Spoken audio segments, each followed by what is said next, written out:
Flex, the live is more than the six. Fit the runner, boy, you nigga, no question. You will run a motherfucker high stepping. Hey, you never had a big enough weapon. Motherfucker never learned your lesson. I'm a 88 pack nigga. I'm a 88 pack nigga. I mean, day walker, drink blood, fangs out, full moon, motherfucker change like a hoe, nigga. I'm just a nigga from the hood trying to stack a little cheddar for the money.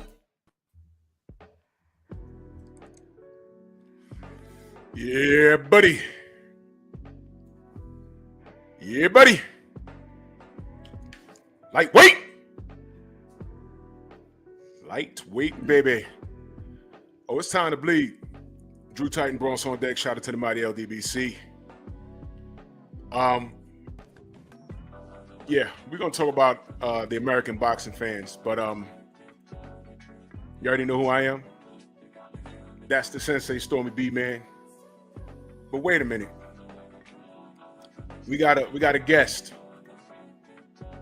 Skip the roll call. We got a guest. Smash the like button, like and share. We have heavyweight Calvin Brock in the building. Salute, good brother. Hello, how you doing? We're doing swell, brother. Really good to see you, man. It's crazy because like we spoke earlier, I told Anthony, I said, yo, wonder how Calvin Brock is doing. And he said, you know, I'm going to reach out to him. And he did, and here we are. You know, like I was telling you before, we like to reach out to the guys that put in a lot of work. And in my eyes, yourself, and there's a lot of brothers that were underappreciated on networks that no longer exist anymore. So in essence, really, you had the last laugh. But more on that. But for those of you that don't know, let the audience know who you are. Hello, I'm Calvin Brock, former #1 contender in the world, heavyweight world challenger against Vladimir Klitschko for the world title back in November 11, 2006, and 2000 Olympian, 2000 Sydney, Australia Olympics. And, you know, had a successful boxing career, finished up 31-2, was 29-0 when I fought the world title. But as you can tell, you know, I took care of myself. I didn't get beat up too bad, didn't lose any of my faculties. I have all my faculties, my speech, my health. My body feels great. I don't ache or hurt. And I'm in no pain. You know, I've been married for about 19 and a half years, and got 2 kids. I'm enjoying life, just enjoying life. Man, that's what's up, man. It's so good to hear that, because you've had a lot of gentlemen come through here, a few gentlemen that aren't doing as well. I often bring up Angel Man Freddie, and he don't have all his faculties, and I had him on the show, and it was heartbreaking. It was, and I wish him everything in the best. You know, Freddie Pendleton, you know, he had a stroke months ago, but he's still coherent, and you know, he's dealing with some stuff, but you know, him and I speak behind the scenes. So, you know, I mean, we want to give you guys your flowers, because like I said, man, you was an honest worker in that ring, man. I mean, there was no gimmicks, there was no tricks.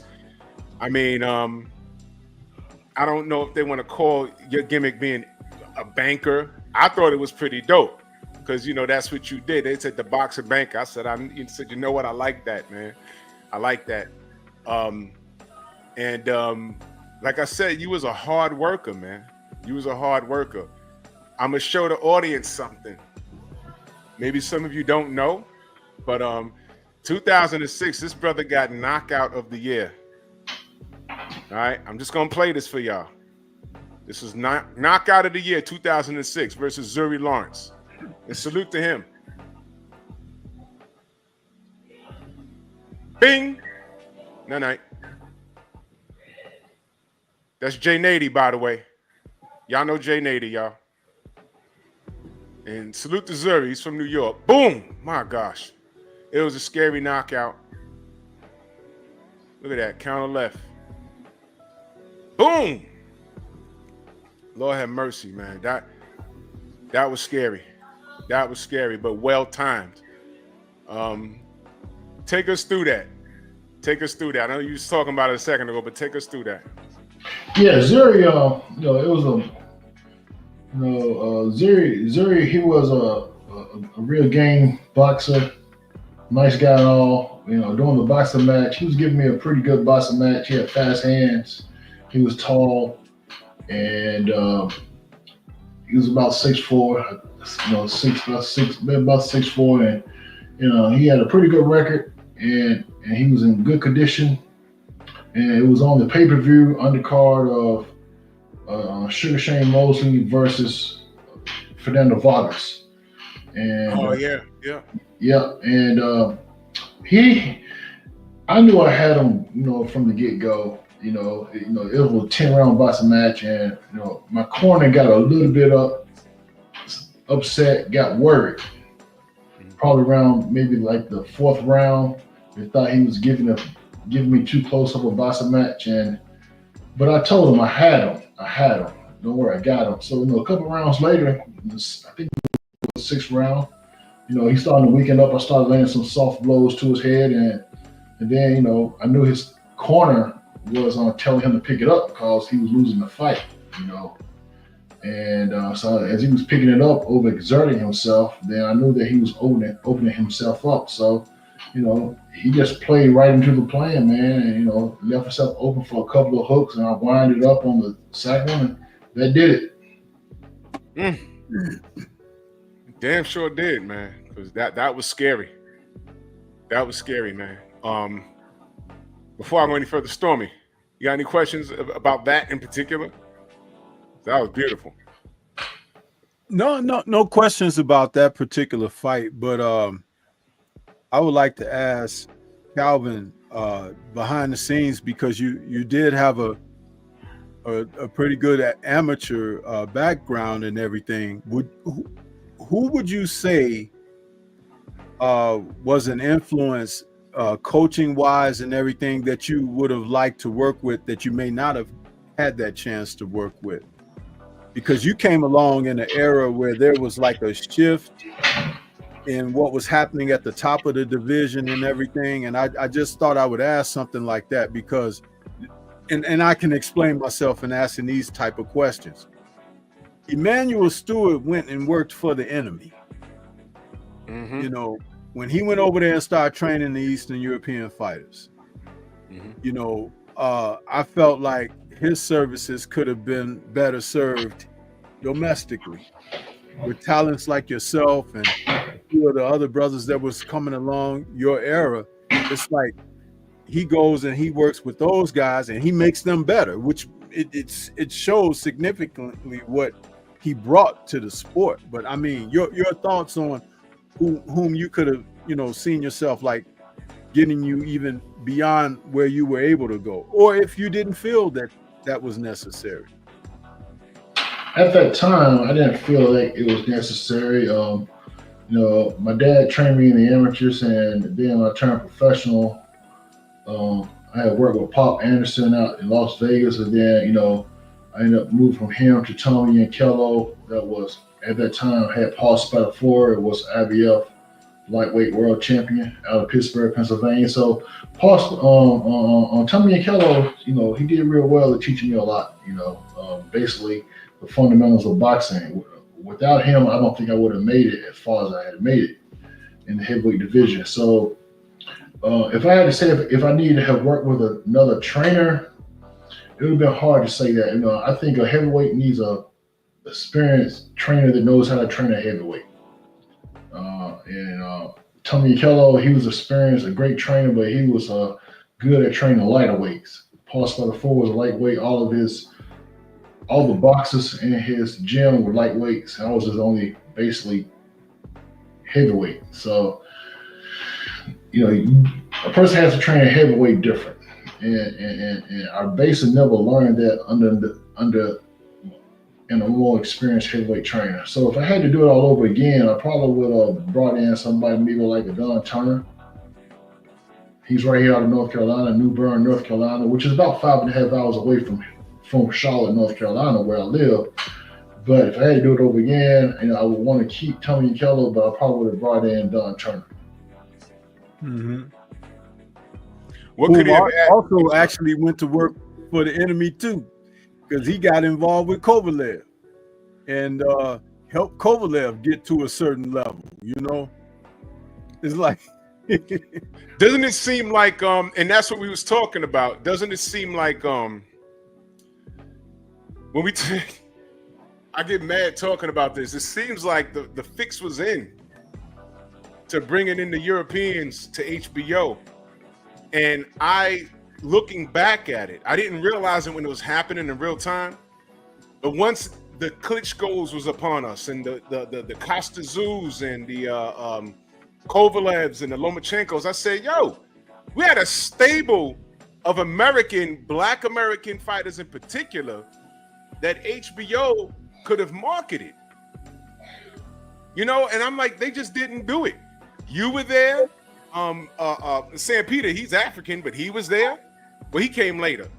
But Jamil McCline, and it's like, what, Drew? Just as you said that, I had an epiphany, and each one of those guys lost to a quality veteran American boxer. You see what I mean? A quality American boxer. And lost to Vince Phillips, right? Vince Phillips, yep. Klitschko lost to what's my man's name? You even lost to Chris Bird. No, he lost to Chris Bird, but when he lost to Bird, that was Vitaly Klitschko. Vitaly Klitschko lost to Chris Bird. That's what I mean. Vitaly, not Vladimir. He told him Turkov, but yeah. But Vladimir, he lost to the other brother too. What's the brother's name? Lyman Brewster. Yeah. Yeah, but Ross there was Purity. Another guy. Ross Purity. There you go. Thank you, Trick. Because you and I, Trick, and salute to you, Trick. Good to see you with us this evening. I was trying to think of his name because you and I had conversation about Ross Purity. The boss. The corner stepped in and stopped the fight. Remember? That's right. I forgot all about that. Yeah, it's easy to forget about this, but he was a quality veteran American heavyweight that could box, Ross Purity. And do you see what I'm trying to say? Those guys were touted as stars. Yeah. They were beat by other guys who were mere veterans, not necessarily considered stars. So what you're seeing is the fact that it's not so much, the guy, but the schooling, the education. Yeah. Who Vince Phillips. We had Frankie Randall, the surgeon, Whoop Chavez behind. All these guys were veterans who could box, and they came from the school of boxing with quality coaches and trainers. Do you think HBO has something to do with our coaching style helping the European fighters? Do you think they had something to do with that? I don't think HBO had something directly to do with it. I think that the Europeans wanted to make their presence over here, and they used HBO as the medium, and HBO allowed them to be the medium to let their presence come over here. I think once they came over here, though, they was able to make a worldwide audience outside of their country. I think they realized that they were better off where they were, though, because Klitschko ended up doing most of his boxing back over in Germany. I know over in Great Britain, they keep their boxers over there. Mm-hmm. and they recycle their boxes real well. I mean, they run it like a business. Yeah. You know, if you put in bodies in seats, they keep on recycling you. Yeah. Yeah. And, Yeah, you they're know, currently trying to pull Anthony Joshua out of another grave right now. Right. So he was pummeled deep, 6 feet deep by Dubois. They He still beat his trying ass. to talk about him coming back instead of celebrating Dubois. Dubois is 26, 27 years old. He's the immediate future. And Drew, didn't I tell you that? Yeah. That Dubois would probably end up being the future. Didn't I say that? You said that. You said that. But Said you know, Alexander Usyk took care of him in what, 2 rounds? No, it was more like the 9th round, I think. 9th round. It was a 9th But round, he yeah. took care of Usyk with a body shot that they cheated him out of a KO. Yeah. Come on, man, let's get real with it. He I gotta go back and look at that one. yeah. He And when you see that body shot, you're gonna be like, wait a minute, they cheated. it was my right man. on the belt line, and Usyk was rolling on the floor, and he needed an Academy Award, but he damn sure took the full 5 minutes. It wasn't even low. But the And, boo-boo stains on the canvas were real. Yeah, it was very real. But And anyways, though, the thing is, though, they recycle their boxes, man. And the United States, HBO, Showtime, pay-per-view, they should have done the same thing. Put the guys up there, man, that sells. And that's what MMA does. That's why MMA is bigger right now. I mean, so what? The guys don't have an undefeated record. Are they putting butts in the seats? Are they selling tickets? Or, are they selling increasing the ratings? I mean, it's a business. I mean, running like it's a business and stop looking for somebody new all the time. how much of the sport do you watch today, or are you detached from it, or do you watch it like off and on, or? I watch it off and on, because you know what? It comes on so late.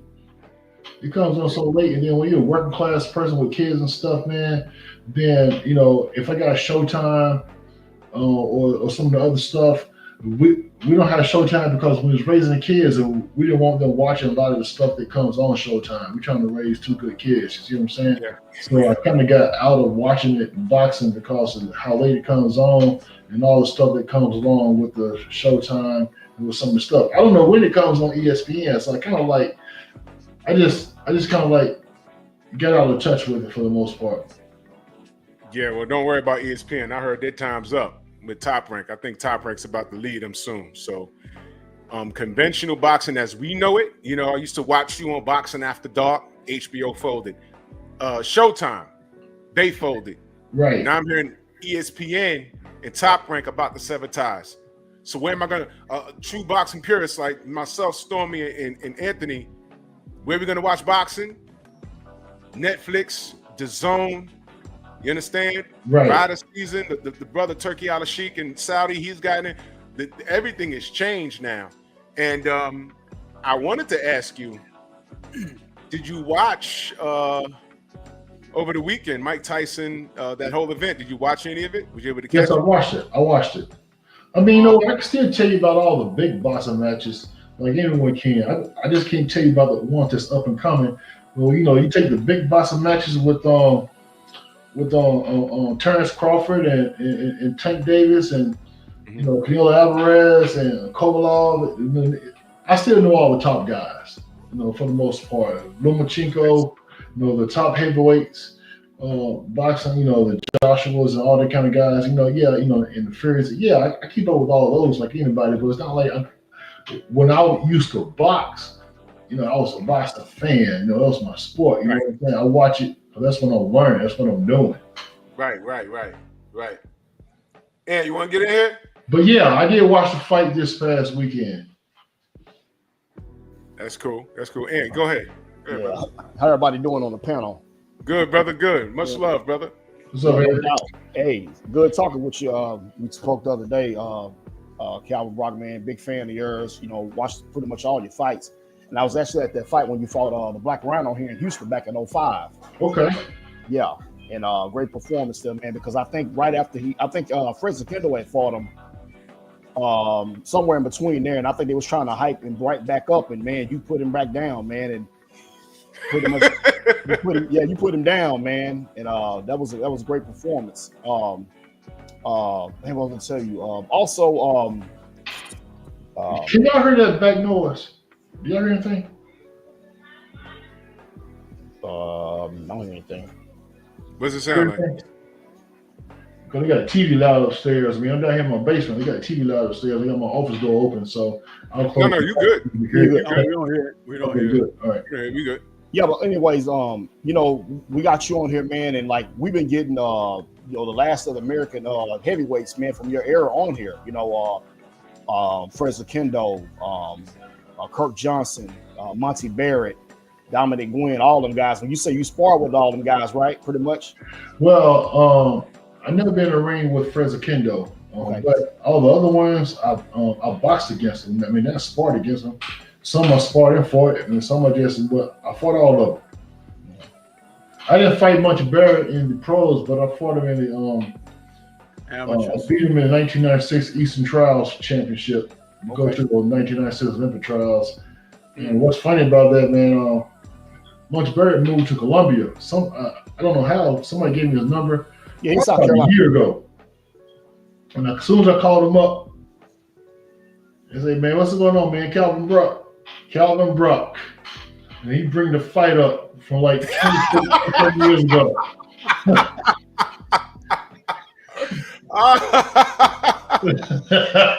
You ain't forget. He ain't forget, man. He said, man, it's daggone, man. 26 years ago, I'm still talking about it. You left a lasting impression on the brother. Yeah, then Dominic Gwynn. I didn't fight Dominic Gwynn in the pros, but I beat him 3 times. We fought 3 times in the amateurs and beat him all 3 times. So you talk to him, man, he's still talking about that crap. You know what I'm saying? He probably mentioned it when he was on the show with y'all. Actually, he didn't, but when I talk to him, I'm gonna ask him about it. Hey, that's a good segue into something, Cal. Check And you know this what out. all these cats say? Who was the other guy? You was Fred Kendo, Dominic Gwynn, Munchie Barrett. Who else did you say? Kirk Johnson. Kirk Johnson. I sparred with Kirk Johnson. I got Kirk Johnson. I helped get Kirk Johnson. I was a sparring partner for when he challenged on John Ruiz for the world title. Michael Grant. Never been in the ring with Michael Grant. We had Grant on too. Yeah, Grant. Yeah, never been in the ring with him. Jamil McCline. Well, you know I fought Jamil McCline. Yeah. I'm just speaking of the guys from your era, Yeah. and those guys. But I was gonna say that what you had said a moment ago, that was a great segue into another question I have for you. What do you think about these guys of today, man, that are posturing and whatnot, but they don't want to get in the ring with other guys to show us how good they truly are? It's like they're content beating, guys for, they call it low risk, low reward, whatever. But it's like guys from your era, and you're from that last American solid era of, amateurs to pros and everything, and you guys wanted to fight each other and wanted to compete and be competitive. What are your thoughts about these young guys of today? They're not These young guys today, man. They think more business minded. I mean, and they learned that from their managers and promoters that if you're not getting paid for a tough competitor, why not get paid the same amount for fighting a lower competitor than fighting a tough one? It just comes down to they thinking like businessmen and not just boxers. Just like, okay, I'll fight anybody you put in the ring with me, and then they get in the ring with just anybody at the wrong time to get beat, and then they off to the sides, and then never talked about again, off the radar. So that's how they're looking at it. Yeah, that's that. Yeah, and salute to Africa's Home and that super chat. Much love. He said, "Peace, Drew and Stormy." Man, salute to y'all guys, man. Show my brother Trick Nolte some love in that Cash App. Whenever you see the legendary guest up in here, that's him putting in work, man. Salute, man. Much love and appreciation, man. Yeah, it's low risk, high reward. I'm annoyed with it. I'm on record saying that American boxing actually needs to die, like tomorrow. needs to die, which is why I brought up the Mike Tyson versus Jake Paul event, because the main event was a cash grab, but the undercard was real boxing. And I also understood that, thank you, Rachel, much love and appreciation, thank you. And by the way, y'all, today is Devin Haney's birthday. I forgot. Yesterday was my birthday and Nonito Donaire's birthday. Today is Devin Haney's birthday, y'all. So, y'all hit the brother up. I forgot, man. Happy birthday. Yeah, happy birthday, man. Happy late birthday. Thank you, Thank you. At my age, we want them shits to slow down. It was just my birthday the year before. Crazy stuff. But salute to y'all. Much love. I heard that Jake Paul tried to get Netflix to make him and Mike the co-main event and have Katie Taylor and Amanda Serrano as the main, but Netflix was like, no, we can't sell that. You got to be the main event. Cal, your thoughts on the overall event? If you watched the whole thing, your thoughts on the overall event, like the presentation and everything, if you got a chance to look at that. Yeah, I loved it. You know, I mean, it's a beautiful thing to see the whole stadium filled and packed with people there. To, you know, shows that boxing still can draw if you do it right. They had the stars there. You know, they even had, you know, Roy Jones and my man, Andre Ward. Andre Ward. They had like the actor stars. They had Cedric Entertainer. They mixed it all up in there. With different celebrities on different from different avenues of life, you know, genres and stuff. I liked it. You know, the undercard. I didn't know any of the undercard boxers. Unfortunately, no, I didn't. No, that's cool. That's cool. Yeah. So, but I do believe, you know, I do agree that Tyson and Jake Paul should have been the main event. That's what everybody come to see. I mean, if they're not the main event, then people are gonna stop tuning in. And you know, there were no commercials, right? It was just all Netflix. There were no commercials. It was on Netflix. Right. It was on Netflix. So, yeah. Well, I guess it wouldn't have mattered. It's not like they would have had to try to sell ad space, you know. So right. I guess it could have been a co-main event, but I think it would have diminished the importance of the main event. I mean, where the fight, Jake Paul, Mike Tyson. I think had they made it a co-main event, they would have diminished the boxing match, the hype of it. I believe you're right. I think people, because they did that already. I think I think I was told it was Logan Paul. I think he fought KSI as a mid card, and they tried to put it was Demetrius Andrade as a main event, and people were leaving. Right. I mean, horrible stuff, man. That was bad. That was real bad. And salute to Eric Jordan, that Cash App. Much love, man. I appreciate y'all. That Cash App, man. Salute, man. Says happy birthday. Thank you, guys. And the sister Chiquilla, thank you. And Cameron, thank you for the birthday love. Much love, man. Thank you, guys and gals. Thank you. The birthdays need to slow down. I'm 49 years old now, and I'm a grouch. I'm a grouch. Yeah.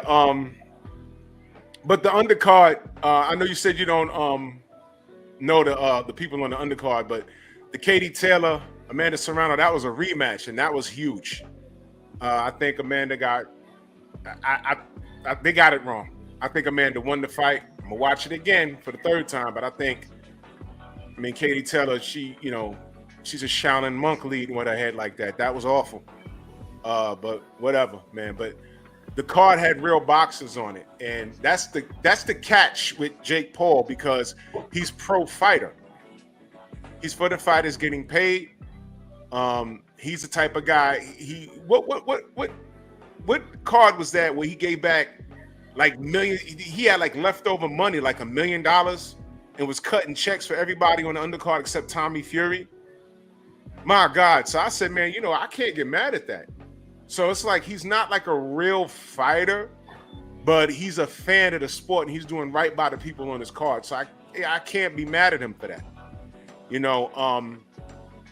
So if he can throw events where people are satisfied with the money, I'm cool. I'm cool with that.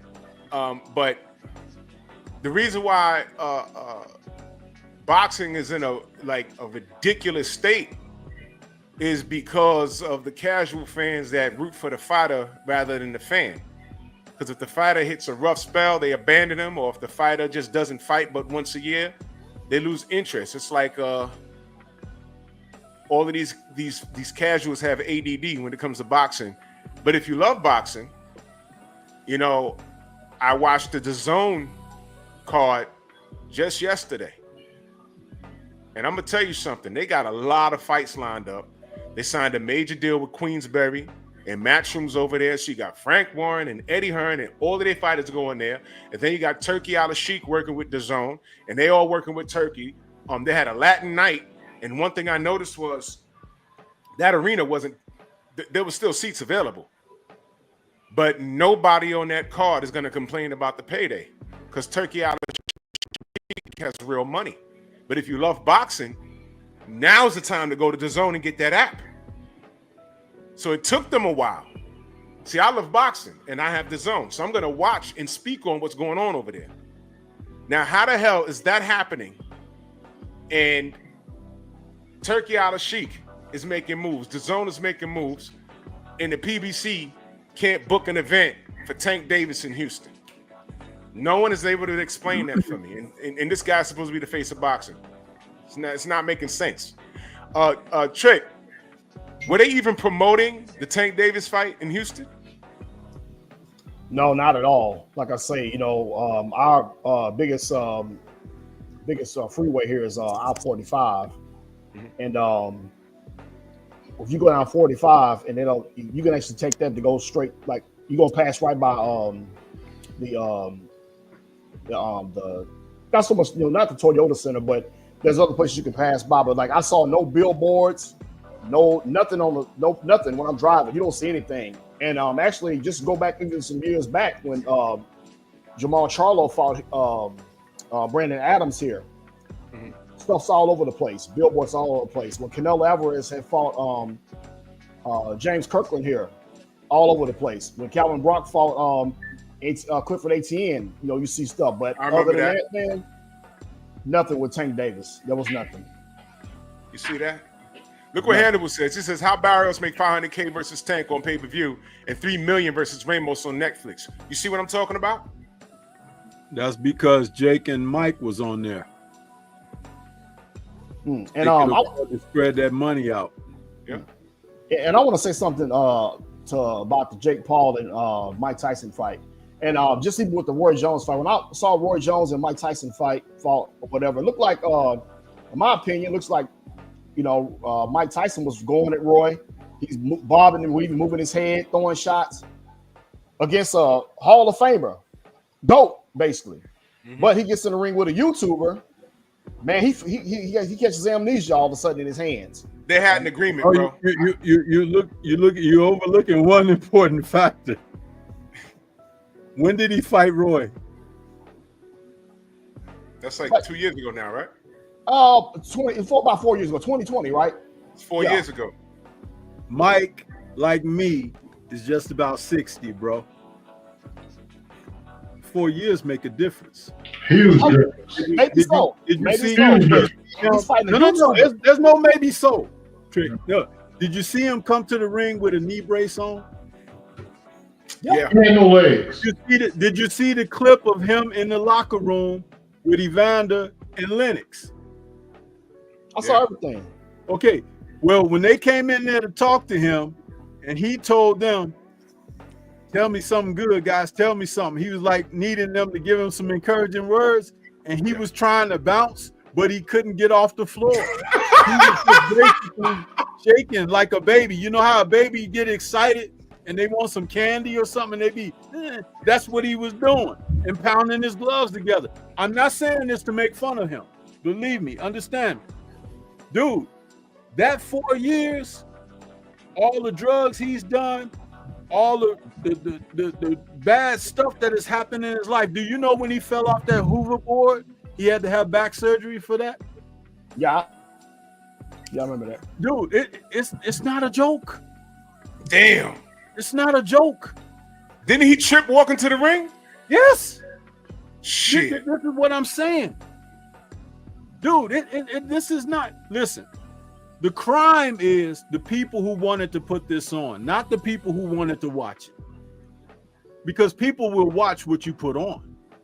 But the crime is wanting to prep that man up and shove him out there.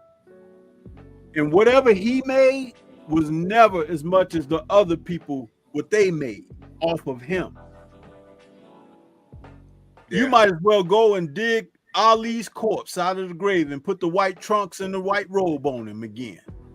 Man. It's the same thing.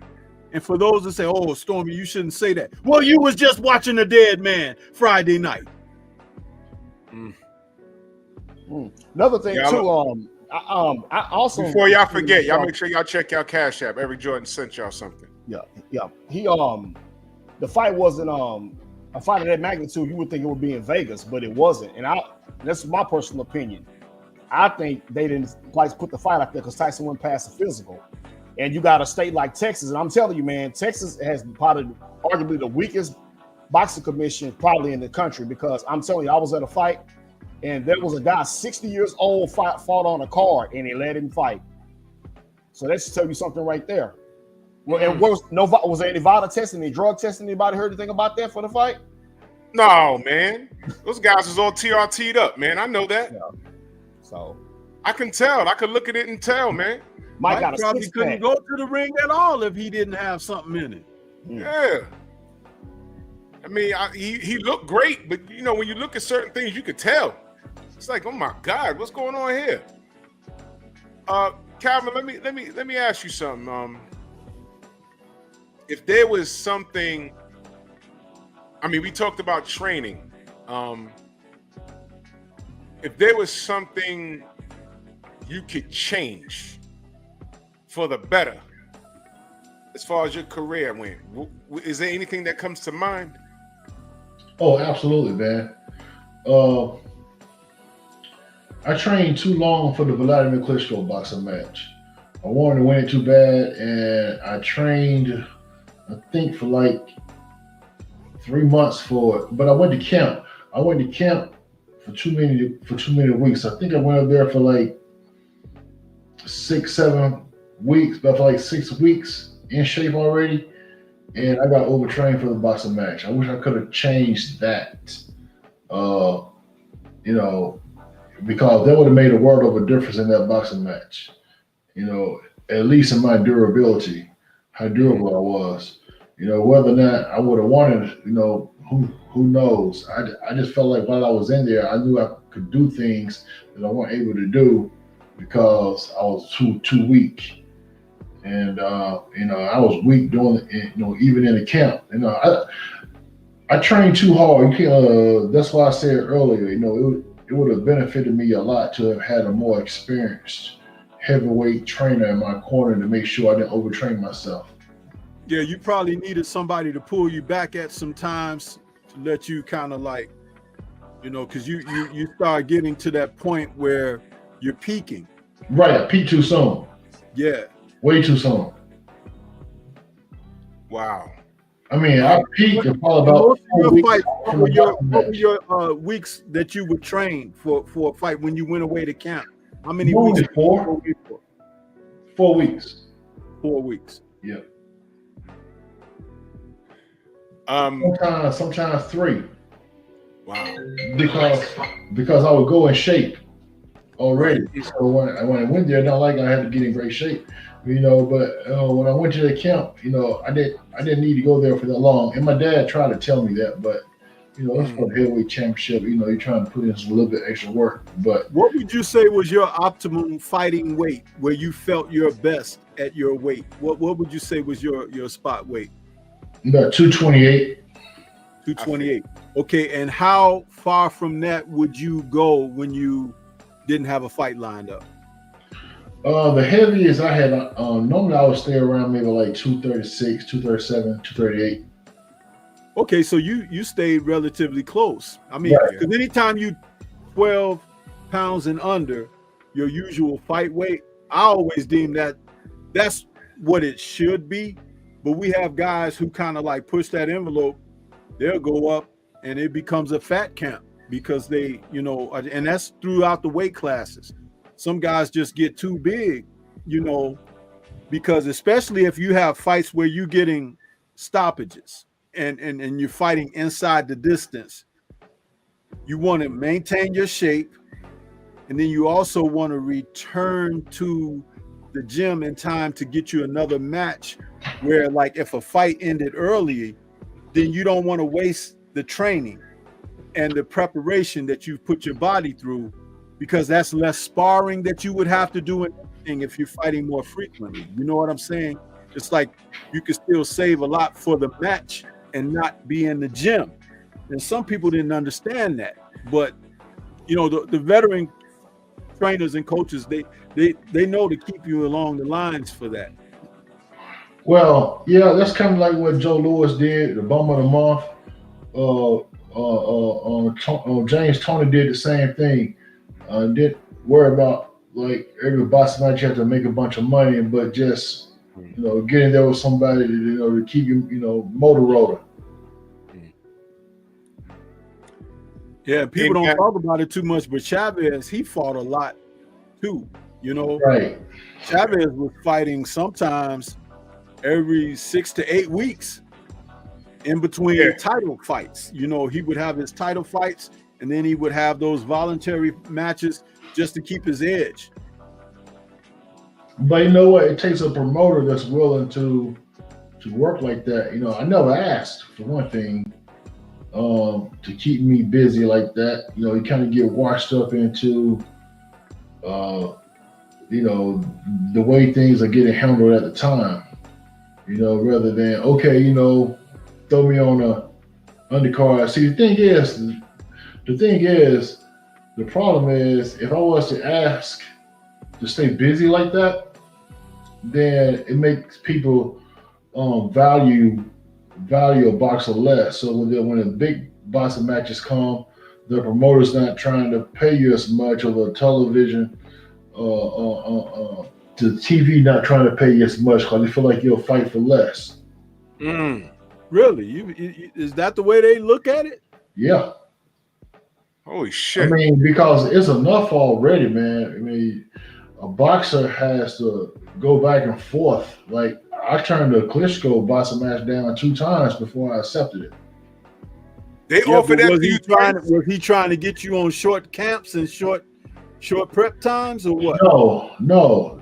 Short money. I turned down the Vladimir Klitschko boxing match 2 times before they came back a 3rd time.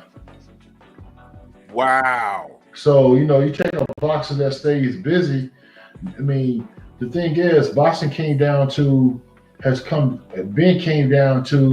the broadcasting stations, which was HBO at the time, Showtime, whatever television it is. It's the production company, the broadcasting company. They're the ones that chose to give the champion who they want to see box next. They give them a short list. You have these 3 guys to choose from.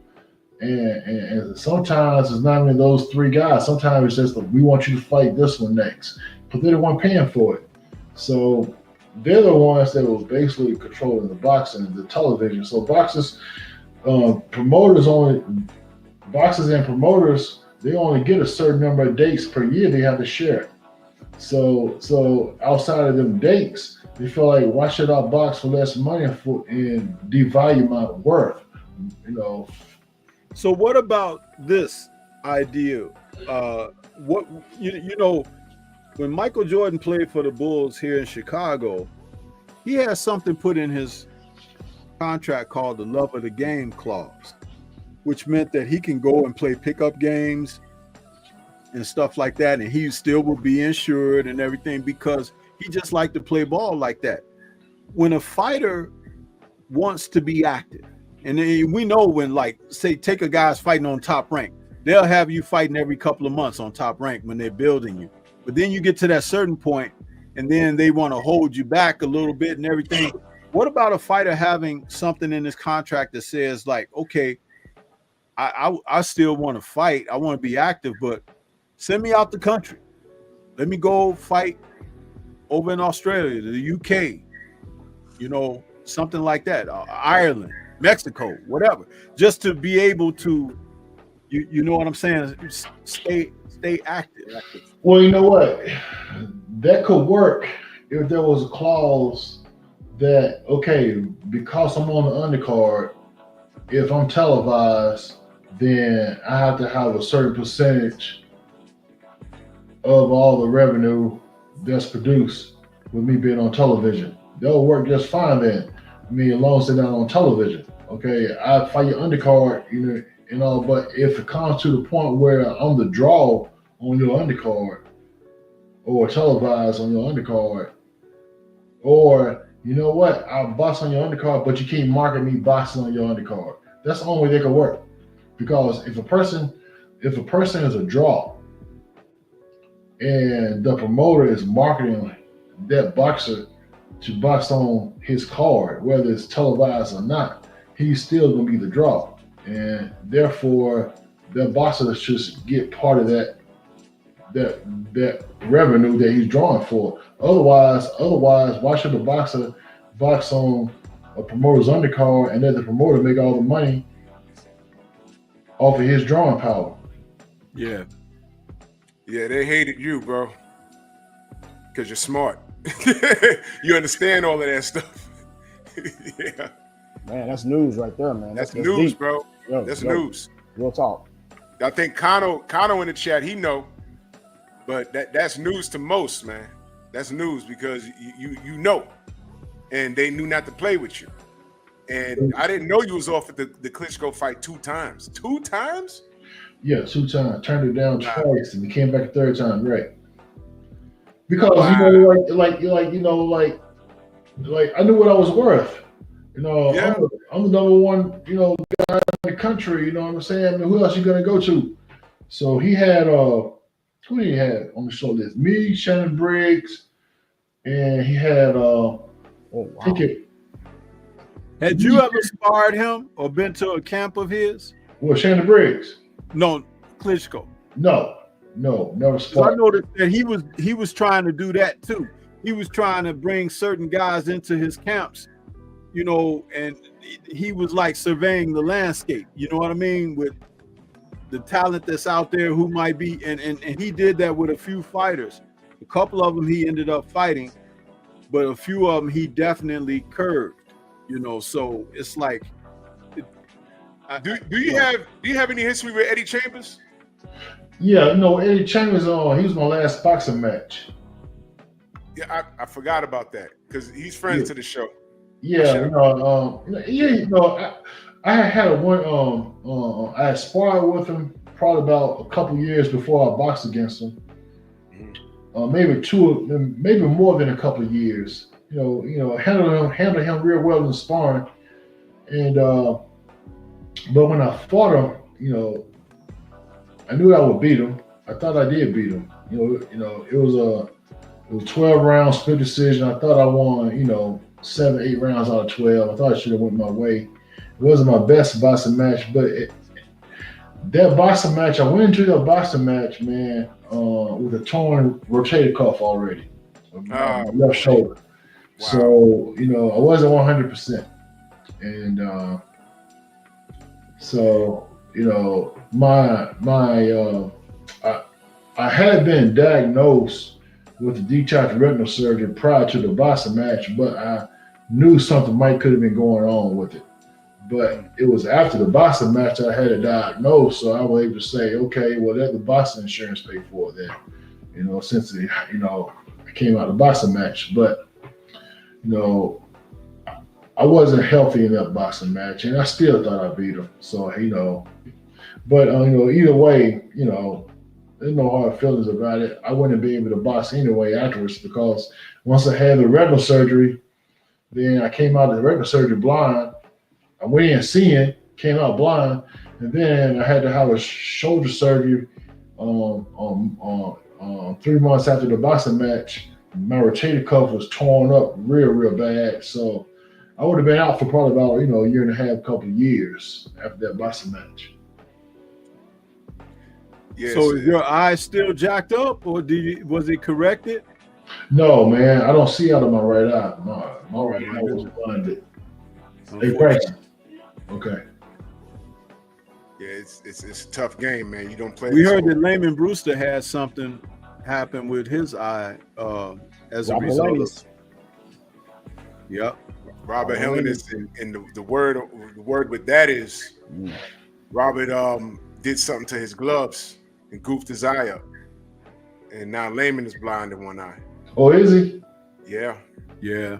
he told us it's crazy, man. He said he watched Robert Helenius and Hold on for a second. Hey, Bryce, you can't do that right now, man. I'm trying to take care of the interview, all right? yeah, he said Robert Helenius altered his glove somehow, and I believe him, because Layman ain't got no reason to lie, and he cut his eye up really bad, and his eye's messed up. He can't see out of it. Which eye is it? Is it the left or the right? I forget. My right eye. The right. Well. Raymond, I think it's his right eye as well. I think Raymond's right eye. His right eye as well. Yeah. And it's a cold game, man. It's a cold game. Do you think you ever faced anybody that was on any kind of performance enhancement drugs? Anytime? Yeah, man. Vladimir Klitschko. Oh my God! He's talking about. Wow. Yeah. Because I can't say. You asked me, do I think? I think he was, man. Because I mean, you see how hard he used to look, and but some people don't build their way. But the thing is, man, heavyweights, man, like they're not that durable. He and his brother Vitaly both, man, they're like super durable, man. They don't get tired, not even in the middle rounds. I mean, I was in there with them. I'm a strong guy. I've been there with a lot of strong dudes, and he was like some freakish strong. And he was getting stronger as the boxing match progressed, and not. No, usually I don't care how good of shape you are in the middle rounds, 5th, 6th, 7th, 8th, everybody gets tired of those rounds. Yeah, especially the big heavyweights. Yeah, heavyweights. Yeah. And then start having to box on the inside a little bit, or they get them moving around, just jabbing and not throwing many punches. I mean, Klitschko, man, he was picking it up in the middle rounds more and more. There was something else that I noticed about him in his fights. When he was fighting internationally and in the US, his performances would go one way. But when people would go over there to fight him either in Germany or whatever, he was always cutting people up, man. Yeah. Cutting them up. Guys who don't cut, you know what I'm saying? When Layman went over there and fought the brother in that fight, he was all busted up and everything. There was always something happening when they were fighting over there that you would see guys cut up real bad. Have you ever paid attention to that? No, I haven't. When he would fight over there, most of his opponents get cut real bad. They be eyes all cut up, everything. Over here, not so much. He fought Ray Mercer over here, and he stopped Ray. But I would imagine had he taken Ray over there, Ray would have been busted up. And Ray was one of those guys that had a good chin and everything, but there was just something about their performances when they fought over there. They, Henry Mosca, what's his name? What's the super middleweight guy? Marcus Bayer, Sven Aki. Yeah, but the super middleweight that ended up fighting B-Hop and Roy, but waited till they got old. What's his name? Calzaghe. Calzaghe, yeah. All those guys fighting over there, and Calzaghe never got tired. Never got tired. No, he never got tired. That Never get tired. That guy threw a lot of punches, and he broke his hand in almost every damn fight, and he never stopped throwing punches. So when you are on those drugs, some of that stuff makes you work through pain. Yeah, absolutely. You know, and I found it odd that he broke his hand almost every. That was a ongoing issue with him. He didn't fight Roy and Bernard until they were on their way out the door. You know, exactly, Hannibal. It numbs everything, and you know, you go back and watch the what you call it fight when he fought what's his name and pretty much ended his reign. Jeff Lacey. Joe did not stop throwing punches. It was like a video game, man. You know when Super Mario eats that star and yeah, he did not stop. And I'm watching it like and his physique did not match his gas tank at all. You would think a guy that throws punches like that is super shredded, like he's a Olympic runner. No. Nor does Tyson Fury's, does it? No, come on, bro. Come on. We all know how you have love handles and it's round 11 and you're bouncing around like it's round 10 after being dropped twice. Get the fuck out of here. And I'm on that now. The man postponed the fight in July because of COVID. We're talking to people in this camp. Nobody had COVID, but then he left the damn country, came back in October. He was cycling. It's so obvious, man. Yeah. They know how to cycle up that stuff at the right time. Yeah. These guys are cheaters, and man. the sanctioning bodies help them get away too, because if a guy that's doing stuff like that decides to say, you know what, I think I'm gonna retire, that's when the testing and stuff stops. It's like they say things like that. All they don't even have to mean it, but just to put it out there.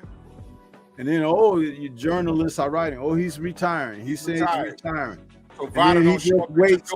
He gets beyond that time period that he'll usually fight by, and wait a little bit longer, come right back and fight, and he still got stuff in the system. Hey, Calvin, you want to know how corrupt Tyson Fury is? How? You know he's not allowed in America anymore?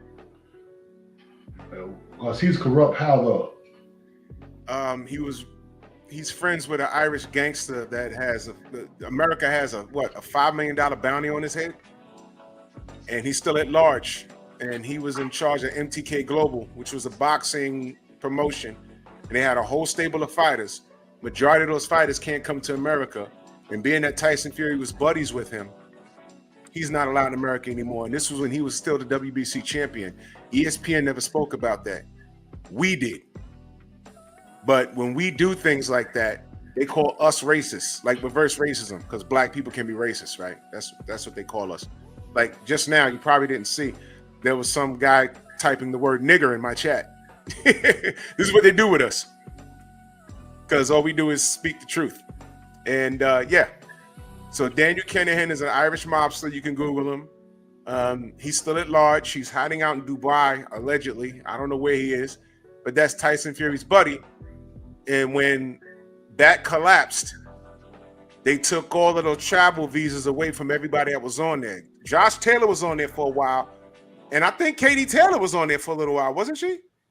Man, there was a ton of fighters. There was a lot of fighters on there. A ton of fighters on there. And they had to work it out. Popular UK and international fighters were on that list. They had to work it out. And Tyson Fury is still on a no-fly list. He can't come here. And ESPN hasn't said a fucking word about it. And that's big news because he was a WBC champion. Clarissa Shields' big rival Savannah Marshall couldn't come to the US to promote their fight. When what's her name? Katie and Amanda were fighting at MSG. Yeah. That was the year that October Clarissa and Savannah fought that fall, because the fight was postponed because the Queen passed away, and they were supposed to promote the fight, Savannah and Clarissa, at MSG, while they had that big garden crowd for the other two ladies. and Savannah couldn't come to the U.S. because she's on that no-fly zone for being a part of MTK. Yeah, I know, J Bean. Katie Taylor, Savannah Marshall, same thing. Those people look alike. How you like that? That's what they say about us. Door swings both ways. They're criminals over there. Criminals. Everything we're talking about is relevant. Klitschko, I believe he juiced before, both of them. We just asked Calvin. He said he think he was on juice. Hey. Robert Helenius bust up Layman Brewster's eye. All right. Sam Peter got a fruit basket. Remember, Anthony? Sam Peter got a fruit basket before the Klitschko fight. Vitaly Klitschko in Germany ate from the basket and got sick and stopped in the middle of the fight.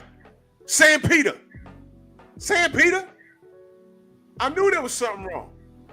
You said Sam Peter stopped in the middle of the fight? They had they were trying this new open scoring system. Sam Peter went to fight Vitaly in Germany. Right. And he was getting pieced up, but he didn't look normal. And after they read the, I think round 6 or 7, they read the scores and he was down. He told his corner to stop the fight. Right. Years later, me and Anthony's talking to him on the phone, and he's talking about the fruit basket he got the day before. He ate from the fruit basket in his hotel room and he got sick. And guess who else had a fruit basket delivered? A Tyson Fury opponent. Oh, Tell really? him you had the guy on, Drew. What's his name? What's his name? I always forget his name. And that's a damn shame because I talk to him a lot. Nicholas Asbury? No, not Nicholas Asbury. Nevin Padgett. Yeah. Yup, he got poisoned the night before he fought Fury. I mean, he had projectile vomit and explosive diarrhea. Him and his wife got sick the night before. These guys is cheaters, man. Drew, So when I asked you that, Cal, I kind of knew you was going to say Vitaly. I mean, Vladimir. I kind of knew. Because that's the culture over there. That's what they do. Yes, they do. Right. Yeah, Drew, just real quick. Yeah. You know, back to Calzaghe for a second. I remember when Joe Calzaghe fought Byron Mitchell. And Byron Mitchell dropped him and spun him around. And before he dropped him, Calzaghe was throwing rapid punches, right? When he dropped him, he got up, spun him around. When he got up, he did something, a little turnaround or something, and started throwing the same type of punches again that he was throwing right before he got dropped. Also, Nettles, that was training Omar Shiko, sent me a video where Nettles, Omar Shiko weighed in. Calzaghe got on the scale and stepped off before Nettles can go over there and see what he's weighing. He didn't make weight. And him and Calzaghe almost got into it in the press conference. I got the video. I'd like to see that. Yeah, I got the video. I got it. See that. Yep. Hey man, is it true that I used to stay in touch with Jeff Lacey. We was on the Olympic team together. Was it true that he got taken advantage of by somebody, like to his house, end up on the street, homeless and crap? What? I mean, that's why he posted it on Facebook. Jeff Lacey or Jermaine Taylor? No, Jeff Lacey. Jeff Lacey. Wow. Now I know Jermaine wasn't doing good. Wow. Wait. Jeff's not doing good? I mean, I don't know. That's what I heard. I heard that, from several different people that he posted. It must have been like a couple of years ago, 2 or 3 years ago. He posted that he got swindled, signed his house over to somebody, ended up, broke on the street, living on the street, homeless. Oh, I'm about to get on that right there. I'm about to get on that, Drew. I know some people. I need to get on that. Because you know something? Because you know what would do him well? And I'm not even joking when I say this. You know what would do him well? What? If that's the case, a goddamn Jake Paul fight. Yeah, you're right. Yeah. Jake Paul would beat Jeff Lacey, man. Jake Paul a heavyweight for one thing, but Jeff Lacey might be a heavyweight by now. But I mean, you know what? Jeff Lacey just came to he was doing all right about 2 or 3 years ago, but then that's what I heard. That's what I heard. He got people will take advantage of you. I don't know what happened, but that's what I heard. We'll definitely look into it, man. And I got one more question too. Calvin, what do you think about Ike Miyabuchi making a comeback at 51? Man, you know what? He should learn from Tyson, man. The short guy.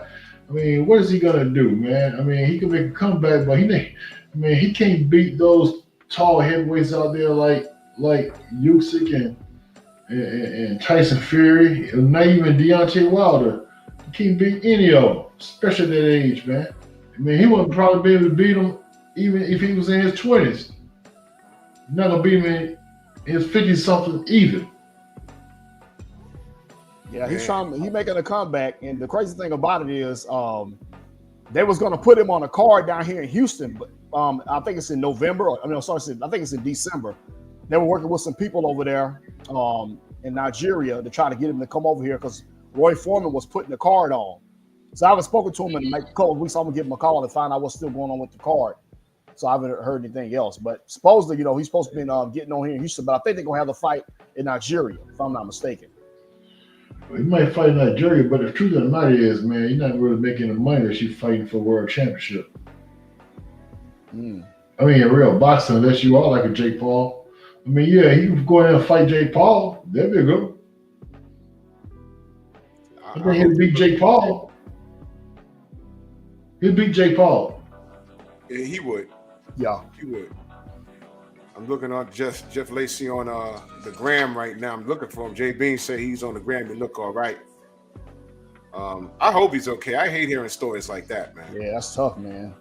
I absolutely hate stories like that, man, because I know that man, when he was on Showtime, I mean, he was a big deal, man. He was a big deal, and he had a lot of support, and he went over there with that Calzaghe fight. Wasn't the same after that. It wasn't the same after that. It wasn't the same. I mean, it was crazy, man. So I hope that's not accurate. It seemed like when fighters went away to fight Calzaghe from over here, they never was the same. Jeff Lacey never was the same. Omar Shika never was the same. Yeah. Byron Mitchell was never the same. Charles Brewer never was the same. They all wanted to go fight Calzaghe. Never the same. Who's that for me? Gerald McClellan? Yeah, he was never. Oh yeah, Gerald McClellan went over there. Oh yeah, man. Yeah.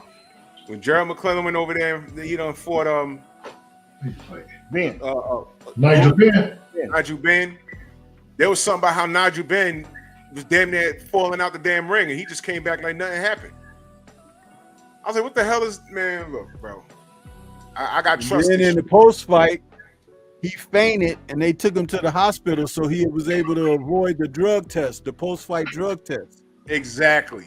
I don't like that, man. Also, 20 minutes. I think they tried to. It was 20 minutes. If y'all go back and watch the fight, I found this out from Star Johnson, Reggie cousin, because he was over there too. He said 20 minutes. They were trying to find Gerald McClellan's mouthpiece, and you notice when Gerald McClellan was moving around the ring, he kept doing this, like sticking his mouth. That wasn't the right mouthpiece.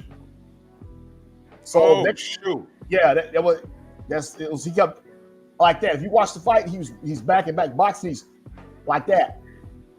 It wasn't his mouthpiece, huh? Yeah. I don't think it was his mouthpiece. And I think maybe he was having problems breathing through his mouth or something. Oh boy. Yeah. So there's so much stuff surrounding that fight. Also, Nigel Benn, shout out to Art Hostage, who's from over there. He said Nigel Benn ran with that gang, the Essex Boys. He was in those streets, man.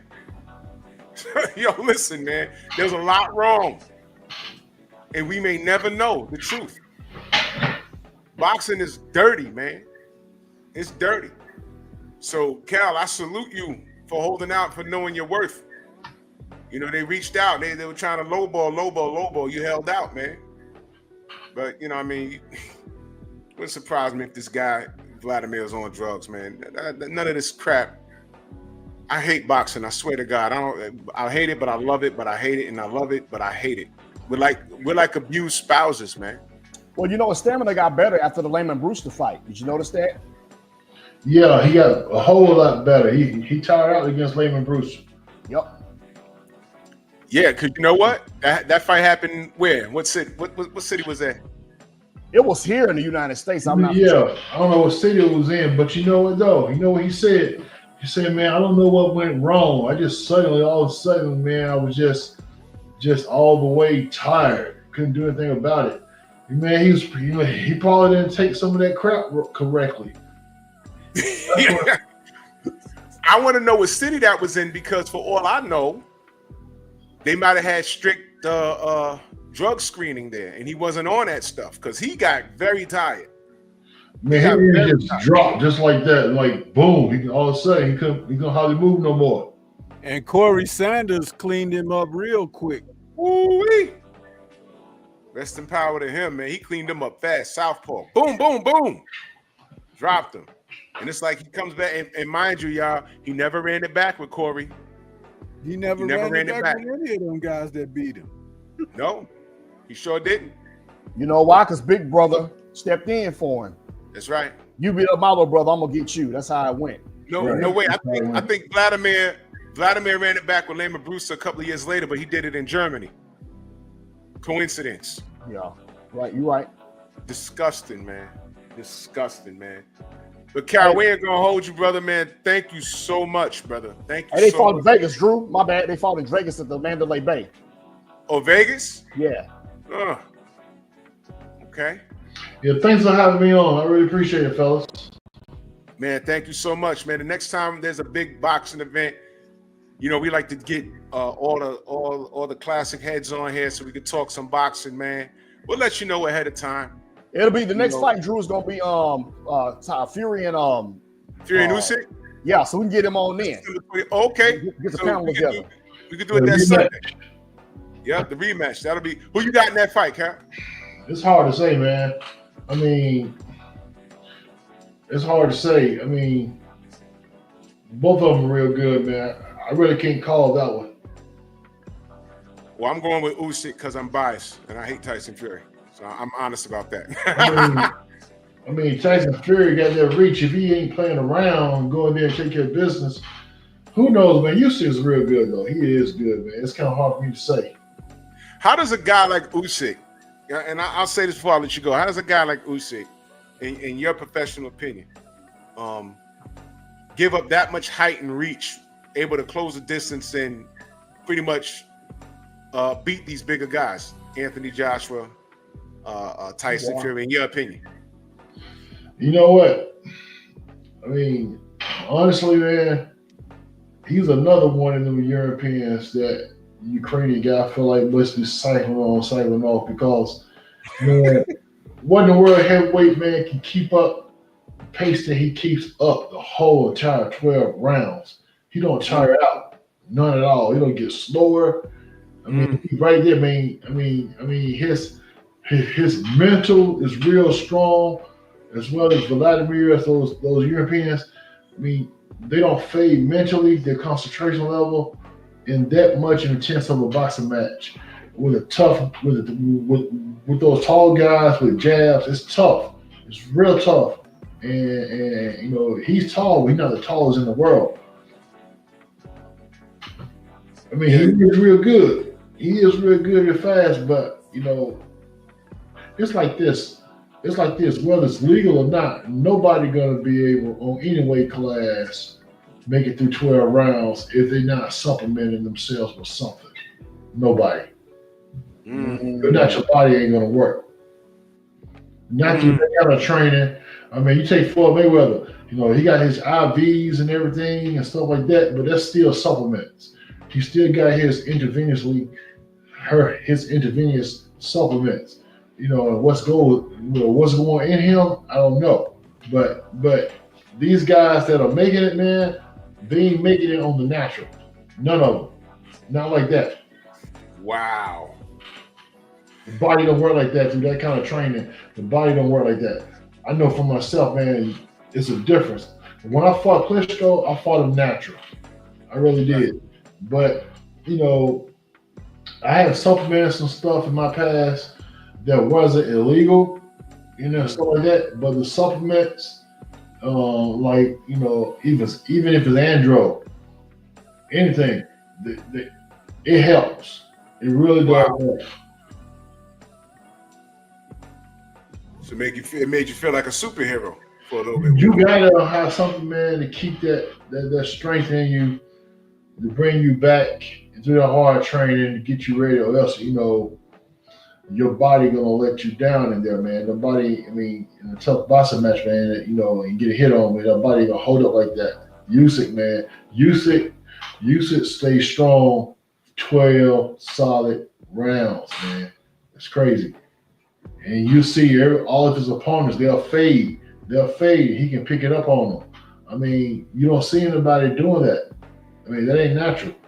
That's all I'm saying. I'm not saying he juicing on something, but he doing something then. That's not natural. Wow, man.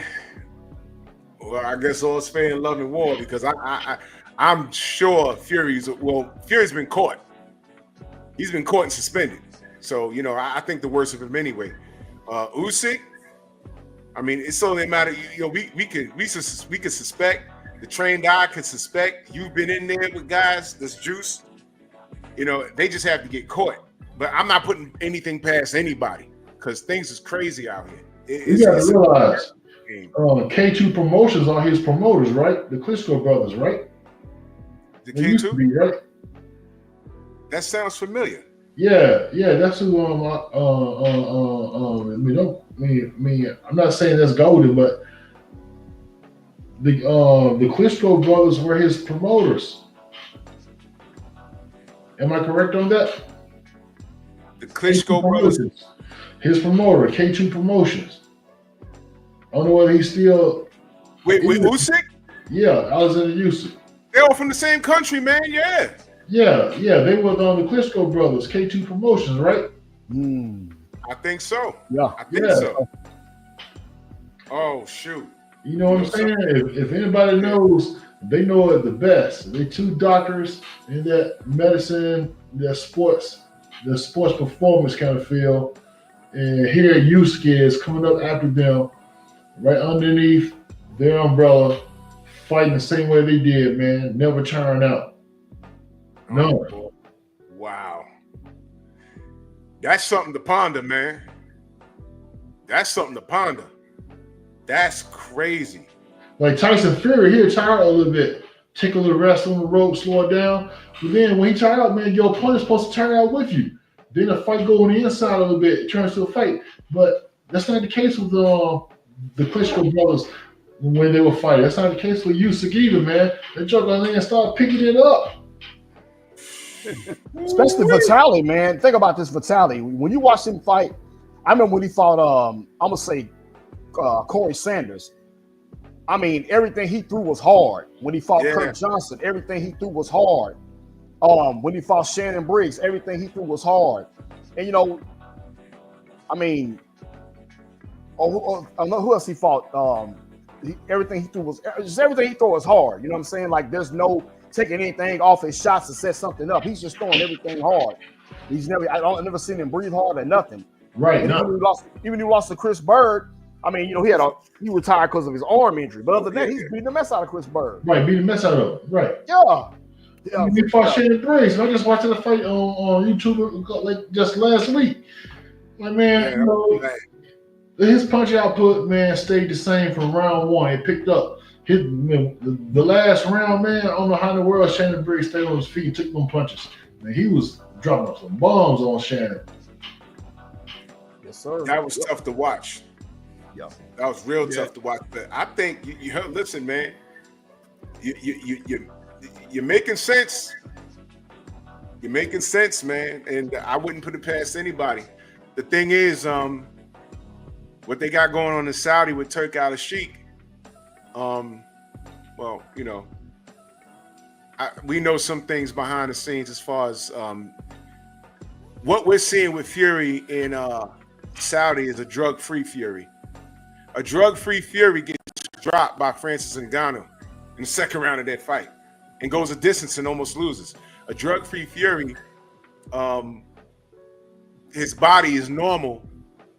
In the second half of a championship bout, he's on a decline, and Usyk is smashing the gas on his ass. So that's also why I picked Usyk to win this fight, because if Usyk is juicing, they might be letting that go because Fury's not allowed to. Oh, and by the way, you might not notice, but I remember, y'all remember when I did the video how people were saying that Usyk might have been taking a asthma inhaler in between rounds when he was kissing his cross. Yeah. They tried to say it was it was an asthma pump. Yeah. You couldn't really see anything, but that was pretty interesting. So I don't know. You know, I'm gonna roll with Usyk. That's real interesting. I didn't even think about that. I forgot that they all from the same country. The Klitschko's, Usyk, Lomachenko, they're from the Ukraine, and that's you forgot the revenge factor for the Klitschko's too. With using Fury. Yeah, the revenge factor. Fury a rematch. That's right. Some kind of fake injury, right? That's right. Then never got rescheduled. Vladimir never got that lick back. So Usyk is getting that. Yeah, you're right. You're right. So yeah, I think this is it for Fury. I think he'll lose, and that'll be the end of him. And I don't think they end up over there, man, because like recycling, huh? Yeah, they recycle them. Put too many, man. Put too many dollars, man, in the pockets, man. Too many butts in the seats, man. They're gonna keep on recycling. What you talking about? Yeah. I mean, you know what? I'm gonna tell you. Just take Mike Tyson, man. And there you go, man. Look how long. I mean, Mike Tyson, 58 years old, and putting butts in the seats. You know, bringing millions of views, man. I mean, it's all about the person. So it's like over there, they'll put him back in there, man. I mean, that's man. For loss, they'll put him in there with Anthony Joshua. Now that I think about it, they still put him with Cicero. What's his name? Cicero. They still put him Cicero. He would never get put up in there like that over here in the U.S. But you know, they know how to treat their boxers, man. They know how to make money with them. They keep paying them right, man. They make money over there, and they're draws, man. All right down to Great Britain. You know what I always said? I always said that Derek Chisora is the European version of a Burt Cooper, because they were recycling Burt Cooper at one point in time, putting him in there with all them fighters. Right. Thing about Burt Cooper is too, you never knew which one you was gonna get, because you might get the guy who will go down in a couple rounds, or you might get the guy who come for sure. And the Holy found that shit out. Because man, he hit Evander and almost knocked his ass out. I was like, oh no! Evander Ray Mercer. Bro, I said, yo, what's going on here?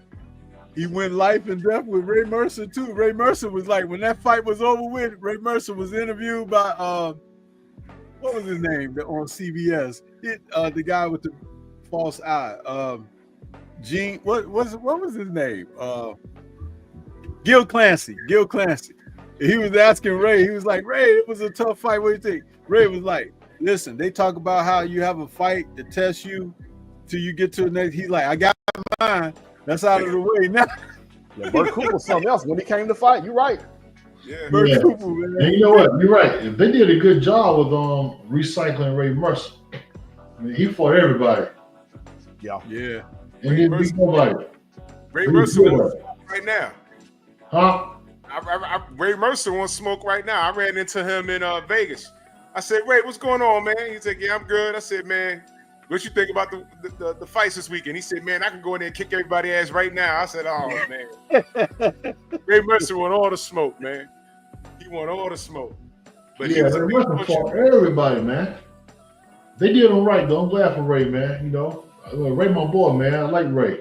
Yeah, Ray's a good dude. Hey, Cal, how did it feel when you saw yourself in the video game? Oh, well, you know what? When I see myself in a video game, I think, like, you know what, man, they ain't pay me right for that. Oh, wow, yeah? Yeah, man. They gave me like $5,000 for it, and that's it. What? A one-time $5,000. Do you know how many units that game sold? That was, I think that was Knockout Kings, the third game? The third one. It was Fight Night round 2. Right, round 2. You realize how much money they made off of that, man? Yeah, man. I mean, that was I the didn't best. negotiate that right. Man, there was like a yeah, there go Ray. Man, Ray Mercer's hands the size of bowling balls, man. Hey, look at his fist. His fist the size see. of that Buffalo Sabres emblem almost. I see Man, him. that was Yeah, Ray, a cool dude, man. Met him here in Houston. Good guy. He real cool dude, man. Yeah. his hands was just like ridiculously huge. But yeah, that something that you negotiated over the phone, or they called You know you? what? No, man. This attorney from out of New York got that set up for me. And, I did it at the time. I was coming up. I was coming up, and had they got all the way up there. Yet they knew I was up and coming. And I did it, and I don't know, man. I don't know what I was thinking. It was like take it or leave it. It was good marketing purposes. You never know where it can go. You know what I'm saying? The hell? Man, that thing sold 1 million units worldwide. More than that. That was a hot game. Yeah. I forgot. That was the third installment. I forgot who was on the cover of that. But you was in that game, and Floyd Mayweather was in that damn game. Floyd Mayweather maybe came out in the one afterwards. I don't know. You know what surprising is, man? Like I don't know how to play them games, man. I just watched it, man. I might have played it twice, but I never learned how to operate the remotes and stuff like that. Man, I'm not a gamer. Every day. I played that game every day, and I always wondered. I'm like, those was loaded rosters on there, man. I'm like, I know Roy Jones was on the first fight night. He was on the cover, and then I forgot the rest of the covers, man. But when you was in the game, I said, "This is huge." It was Mickey Ward and Tom Gatman. Mickey Ward and Arturo Gatti on the cover of Fight Night Round 2. Yeah, that's what it was. That's what it was. But I always wondered how much the fighters' popularity determined the pay. But they just threw you 5 racks. I mean, yeah, man, yeah, just I talked to I think I talked to Jeff Lacey. I think he was on it, and they're like I don't remember what he got, but they gave him like a one-time payment. Like they weren't doing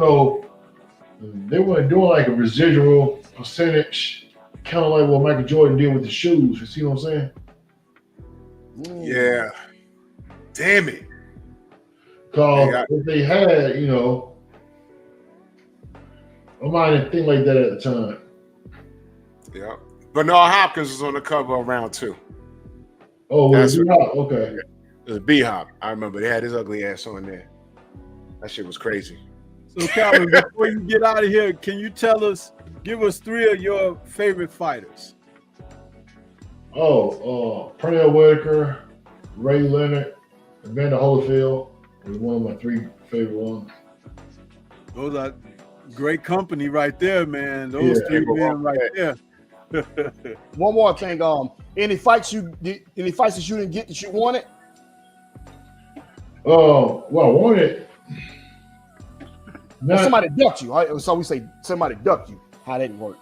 No, I didn't really have any particular boxing match. Box I wanted to get in there with. I would like to have gotten in there with Mike Tyson. Not that I had anything against him. It's just that I thought at an older age I was standing a good chance of beating him. But you get there with Mike Tyson, man. I mean, it's a win-win for you. You give him a good fight, so it would help boost me up a lot. I always would have been etched in history. Like I was one of the guys that really, gave Mike Tyson, beat him, or gave him a regular fight. You know what I'm saying? Right. What did you think about him when he came back? It would have been a great payday too. Oh yeah. From his time away, he didn't fight his contemporaries. He fought a lot of guys that were like, he fought Evander and Lennox to name top guys, but like guys like yourself and Ray Mercer and Tommy Morrison and guys from your era, he just avoided those guys. Well, Ray Mercer and Tommy Morrison, they were before me. When Tyson when Tyson had, he's pretty much done. I think he had already fought Lennox Lewis when I was still trying to come up. Okay. You know what I'm saying? I mean, I didn't have the drawing power. You know, I was a pretty relatively unknown, trying to get myself known. So, like, there was no incentive for him to want to get in there with me at that time. Hey, and the back storm me up. You know, when Tyson first came back after the not Ruddock fight, Buster Douglas fight, he took on Alex Stewart, somebody who was resurrected, as you say, because remember we had David Ozon on the show, and David Ozon said that was the initial fight, but they saw what he did to I think a couple of fighters, and they's like no, and they went and got Alex Stewart. Yep. That's right. Yeah, back in '92, but dang, I was 17 years old in 1992. I was still I was 17 too. Yeah. Nah, Yeah, so you class of '93? Yeah. Yeah, me too. Yeah. Yeah, so you gotta realize I didn't turn pro until 2001, February 2001. So I didn't become a 10-round fighter until around like 2000 and late 2004. Okay. You see what I'm saying? Wow. So I was still relatively unknown up until early 2005. Well, 06, you put the world on notice. Are there any active fighters today that you say, hey man, that guy or woman has got something there? I haven't been watching boxing to see who's up and coming to even say that, but it doesn't change, man. It's gonna be the top amateurs that's coming out. If I was to go and see to the nationals and see some top amateurs, I would be able to point to the ones that's gonna be world champion now. No doubt. Definitely. Yeah, I think we're in a place where we're about to see some changes in boxing throughout the divisions, because this era of the guys that don't want to fight each other and stuff, they're aging out of the way, and it's a new era of young guys that's coming along, man, that are really pushing them out of the way, because they definitely don't want to fight those guys. And those guys are kind of revisiting being hungry again, wanting to prove themselves. So it's funny, boxing, the cycle does change. I think the Floyd effect is finally wearing off. Yeah. And you're starting to see something new that kind of might be like from the era that you came along in. Right. Boxing's actually not dead like people say. It's just that the certain fighters have a weird, what I call weird fan base. They're loyal to the fighter and not the sport. And that's why Turkey Out of Sheik and DAZN and even Queensberry Promotions and Matchroom, they're actually putting on solid fights. So if you like boxing, you go over there to watch it and look at the product that they're putting on, which is why that product is not what America's putting on. We have a solid event, and then the main event will be Jake Paul versus some basketball player. Or football player. And see, that's why last night's show in Saudi was nice. And you mentioned earlier, Drew, the fact that it wasn't sold out. There was still seats available, and because it's in Saudi. Because you have to travel to get to that card. You got to have a little money to be able to travel and to enjoy that experience. But the other part that I like about those fights being held in Riyadh, Saudi, and the Riyadh season events, Turkey goes all out for the fighters. He treats them like special people when they come over there and participate. I haven't heard a fighter yet complain about the hospitality, the purses, the way that they're treated, the way that they're promoted and revered there. It's like, it's total respect. And that's great, because if someone who's anybody in the sport can go over and have the opportunity at least once, they should be able to experience that, because it's not the way of the entire boxing world. But this man has been able to carve a niche out for some of these young men, because he first of all, he has the resources to do so. But all you have to do is just look at the promotions. They're top class. All of the major events, you know, he's had trailers, videos that he's put together, like with things, you know, like little mini movies to advertise the cards. And I think that's great, man, to have these young men come over and be a part of something like that. Yeah, man, that's where it's at, man. So, Well, so I gotta get ready to head up. You know. No doubt, Calvin, man. Thank you so much, brother. Like I said, we're gonna reach out to you. We'll have a live stream that Sunday after the Fury and Usyk rematch. Love your input on that. Always looking for the pros input, man. Thank you so much, good brother. All right, thank you, man. Thank you. Appreciate you, man. Thanks, bro. All right, now, take it easy. Peace. Ladies and gentlemen, that was Calvin, the boxing banker Brock, man. He was a hard-nosed, hard worker, and I enjoyed watching him on HBO. You know, but I ain't gonna belabor the point, man. Once again, Trick Nolte in the building. You did it again, good brother. I appreciate you, man. Thank you so much, man. Oh man, no doubt, man. You know, he's one of my favorite heavyweights coming up, man. You know, like I say, he's one of the last of that era, man. Of them good heavyweights that we had back then, man. And you know, they fought everybody. They all fought each other. You know, it's just good to have him on. You know, he's doing good. Look, he's doing good, man. Yeah. He only had about 34 fights. Yeah, he had many fights. Yeah, exactly. He didn't even have a whole bunch. Yeah. Man, he did well, man. He did well.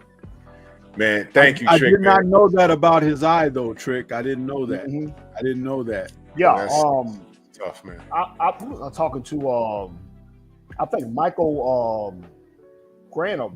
One of them told me about he has something going on with his eye. No, it was Money Barrett. I'm sorry, Money Barrett. Money Barrett. He has something going on with his eye, and you know, and I spoke with him was last week for the first time. You know, I think one of his lady in his church had told him something to shoot me his number or whatnot, and we talked for a little bit, and he explained to me about his eye and stuff. You know, I heard it, but I want to hear from him as well. You know.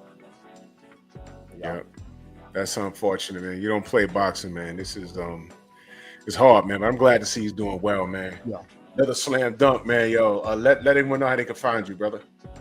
You can find me on Facebook. I'm Anthony Carter. That's my government name on Facebook, and on Instagram. I'm Trick_Nolte, Trick Nolte. So that's where I'm at.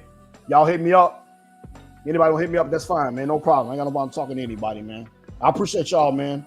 Appreciate you, good brother. Yeah. Well done, man. Appreciate you, bro. That was solid, man. Thank you. Stormy, let them know they can find you. And everybody can find me right out here on YouTube streets. Channel is Stormy B Man. That's Stormy B Man in all caps, but no cap. Yeah. Diggity doubt. And I'll be back tomorrow morning talking this god awful sport that we love but don't love us back. But there's life. We'll talk about it tomorrow. Yo, one more thing, Drew. I'm gonna get on that about when we talking about with Al Heyman and stuff. I'm gonna get on that, and I'm gonna get on yes too, man. See what I can find out. Yeah, because something's wrong in the country of Denmark, wherever the fuck the saying is. Right. But, salute to all of y'all, man. Salute to everybody in the Venmo, the Zeta, Cash App, the Super Chat. I'll be back tomorrow morning. Pep talk tomorrow night. I got a lot to say. And actually, boxing's in a very good place. Because now I get to poke fun at shit. There's a lot of weird stuff going on. And y'all can't answer it. Y'all can't answer it. I can. Y'all can't answer it. If it's not what I say, show and proof. Good night. Wait a minute. Hold on. Good night. Move! Why are you gay? Who says I'm gay? You are gay.